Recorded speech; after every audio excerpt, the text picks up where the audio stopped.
که چیرې مو د خاص اندام یعنې کوتک څخه سپینې څاڅکي اوبه راوځي، چې دا اوبه عموماً د سهار په وخت کې یا کله چې ستاسو بدن راوپرېږي، خاص اندام راوپرېږي، د راپرېدلو وروسته دغه څاڅکي راوځي.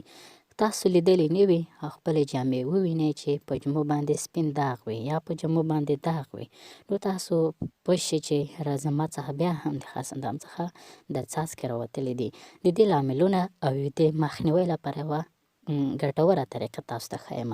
مخکې له دې چې دا طریقه تاسو ته وښیم، یوه وړه غوندې یادونه کوو که تر اوسه مو زموږ یوټیوب چینل نه وي سبسکرایب، د پښتو بهیر په نوم چینل در سره سبسکرایب کړئ، د په څنګ کې بیل بټن ووهئ تر څو بیا په حال باندې کلیک وکړئ، زموږ هره ګټوره ویډیو ته ټول اول تاسو ته در ورسیږي. بې شرمه چاته ویلی نه شئ او ورځ په ورځ مو دا ستونزه ډیریږي، نو د دې زبردستې طریقې په واسطه کولی شئ مخنیوی وکړئ.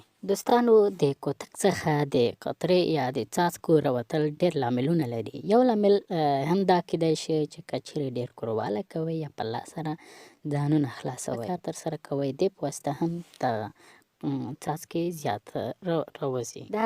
دا ځکه چې ډېر کوروالی او په لاس سره ځان خلاصول سړی کمزوری کوي او مني نری کوي چې په دې سره بهر راوځي. او دریم لامل یې دا ده که چیرې د شا له خوا کوروالی کوئ، دا هم د دې باعث کیږي چې د خاص اندام څخه د کوترې راوتلو سبب وګرځي. راځئ چې طریقه درته وښیم.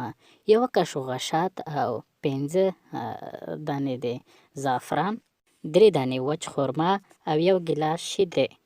جوړولو طریقه: لومړی شیدې په اور کېږدئ، جوش یې کړئ، بیا دې ته 3 وچې خرما ور واچوئ، کاشوغ په واسطه میکس کړئ، بیا دې ورڅخه لرې کړئ، 5 برخې ورته زعفران واچوئ، دا هم ښې ورسره میکس کړئ.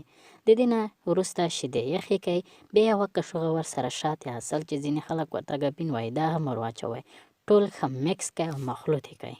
بیا دغه طریقه د سهار د ډوډۍ څخه مخکې دغه شیدې څښئ. دې طریقې ته تر 1 هفتې پورې دوام ورکړئ. انشاءالله د خاص اندام څخه د کوترې یا څاڅکي تلل به مو مخنیوی وشي. هیله کوم چې ویډیو مو خوښه وي، که خوښه مې لایک کړئ او یا کومه پوښتنه لرئ کمنټ یې کړئ، دا ویډیو هم در سره شیر کړئ. د ویډیو کتلو څخه